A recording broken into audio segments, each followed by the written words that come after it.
I have a feeling that you were born and you came out and you're like, wah, wah, ho, ho, ho, and you just got married right away. Pretty much. Everything you make is handmade. It is, completely from scratch. We get so many amazing questions and comments from you guys about stuff you want to do, and so we thought this would be the perfect opportunity to have the king of all things craft, Stephen from Glitterville, the pro, show you a couple things. I went through a bunch of your projects, and how about deliciously unedible snow, equally deliciously unedible treats, and then to top it all off, glittery balls. Have you ever had a Christmas haggis? I have not. Do you know what's in it? Mm-mm. I totally made it up. I was gonna say it's like turkey and, you know. Any questions you guys have, get them down in the comments. Make sure you hit subscribe. We wanna show you a really cool craft that you can handle at home. Are you ready?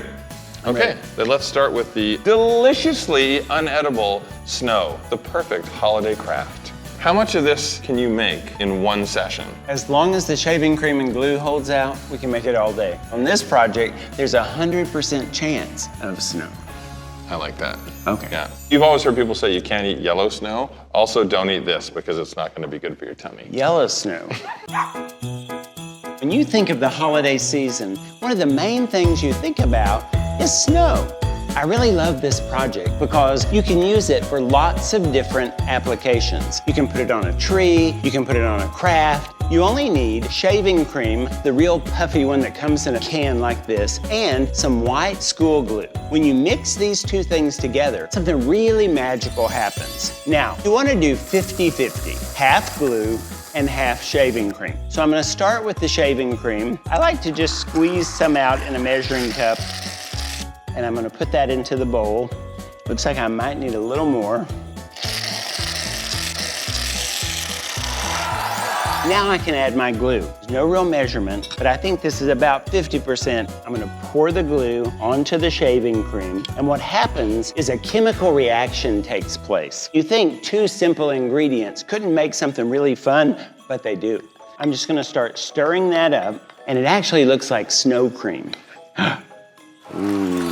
As you see it here in the bowl, it's not too thick, but not too thin, and it's perfect now to start brushing onto your tree. Now you hear people talk about flocking a tree. If you see a tree or some garland or something artistically flocked, it takes it to another level. That's done with a powder. Now, you can actually use this on your artificial tree or a live tree. Now, the thing about this project, you think that when you brush it on, it could wipe off or fall off, but it doesn't. It actually gets really fluffy and puffy and surrounds the actual branch. In fact, I have tree branches for years past. The way I keep them is by brushing them with this fake snow, which sort of encapsulates them underneath. I want it to sparkle, so once I've brushed some on, then I'm gonna sprinkle it with some German glass glitter. You can use any kind of glitter, but the glass really adds a vintage sparkle. And you can do this to your entire Christmas tree. See the little icicles that are starting to form? If you don't really agitate the tree very much until it dries, it'll actually keep these icicles that are hanging down.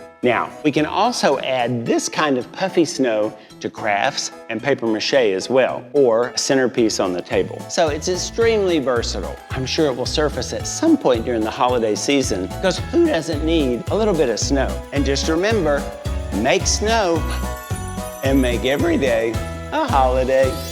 Not gonna lie, I do love my sweets, and I've been known on many occasions to eat an entire package of whatever candy shows up. It's a good thing that these are not edible, otherwise I would consume all of them. What's your favorite Christmas treat? Throw some at me, I'll give you. Fruitcake? Nobody likes fruitcake. Fruitcake is a swear word around here. Maybe you haven't had the right fruitcake. This is true, actually. I've heard the song, so bring us some figgy pudding. Yeah, figgy pudding's pretty good. And it's also royalty-free, which means we can play it. Anyway, no, but I am a big fan of hot chocolate. I love hot chocolate as well. Yeah, and what about snow cream itself? Have you made snow cream? No, I've never made snow cream. But you're from Canada. I am. You should have had snow cream your entire life. What is snow cream? Okay, real fallen snow. Not the first snow, but maybe the second, so all the pollutants are out of the air. Then you add a little real cream, sugar, and vanilla. This sounds made up. It's not, it's a real recipe. Okay, how about this? You make me snow cream for the first time, and I make you an eggnog-sicle. Okay.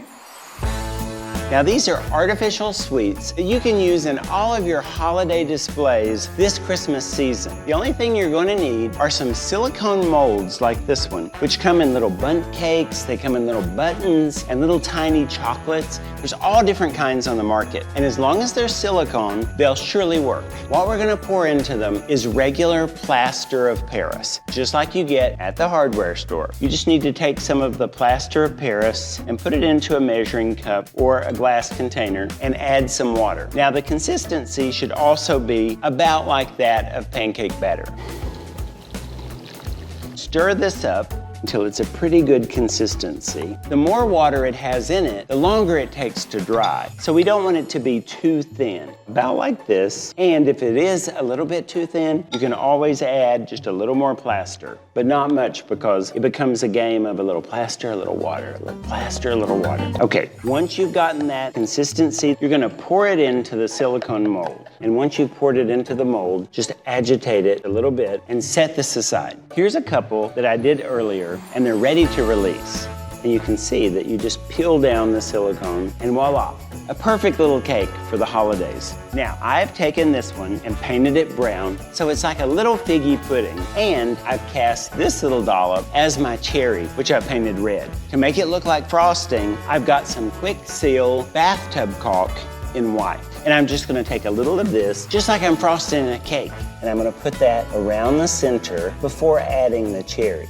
Push the cherry into the center, sprinkle it with glitter, and you can see it looks just like a real cake.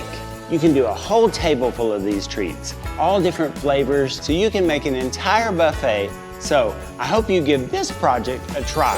If you're tired of your plain old bland ornaments, you need to get yourself some glitter balls. In 10 seconds, how many ball puns can you make? Go. I don't know, you dropped the ball on the last one. 1. I'm having a ball. Crap. 2. This is a ball of fun. 3. Deck the balls With balls of glory? Do you remember your first glittered ball? Everybody remembers their first glittered ball. You know what? I'm just gonna leave it at that. You're a holiday baller, that's for sure.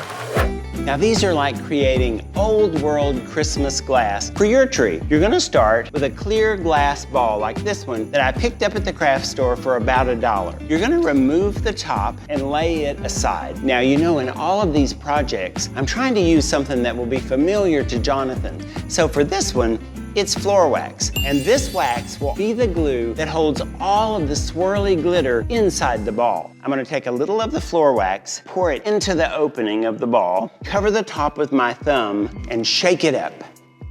Now, this gives a place for all of the glitter to stick to. Pour the residue back into the jug. You can decide on your color palette, but the ornaments are gonna be more interesting if you use colors that are absolutely opposite of each other. So I've got a paper funnel that I've made, and I'm just going to pour a little of the glitter in. Now, once you've poured the glitter, put your thumb back over the opening and shake it up. And you can see the effect that you start to get. I'll dump that and add the next color, which is going to be a gold. Now this is a really fine gold glitter. Cover the top and shake it up. If you get close and look, you can really see how those colors are starting to blend together. Pour out the remaining. This time, I'm gonna add a really, really bright lightning bug green. Now this glitter is a little bit thicker and chunkier because it's German glass glitter. Shake it up and then pour out the remaining for our final color, which of course is gonna be pink. Once you've gotten all the colors that really fits into your tree scheme, it's time to put the cap back on the top and we'll add a ribbon for hanging. Tie a small bow at the top and don't forget to trim the ends by bending your ribbon in half and doing a simple clip to get a swallowtail. Pull the center taut and open the sides of your bow. So now your tree is ready for its celebration. So just remember, make it, we'll make a whole tree full of them, and make every day a holiday. There you have it. I hope you had so much fun. I always have fun with Steven. And remember, you guys can follow all kinds of cool Glitterville content if you go on social media or if you go on drewandjonathan.com. Hit subscribe. Tell us what projects you want to take on and show us what you came up with. Did your unedible snow turn out as beautiful and delicious as this? Your unedible treats, are they really good? In fact, you're gonna put them out and see if Santa takes one. And then of course, how glittery did your balls get? I want to see pictures of all of this stuff, pictures of ornaments. Thank you again. You're always the best. You're welcome. All right, on to the next one. Let's get crafting.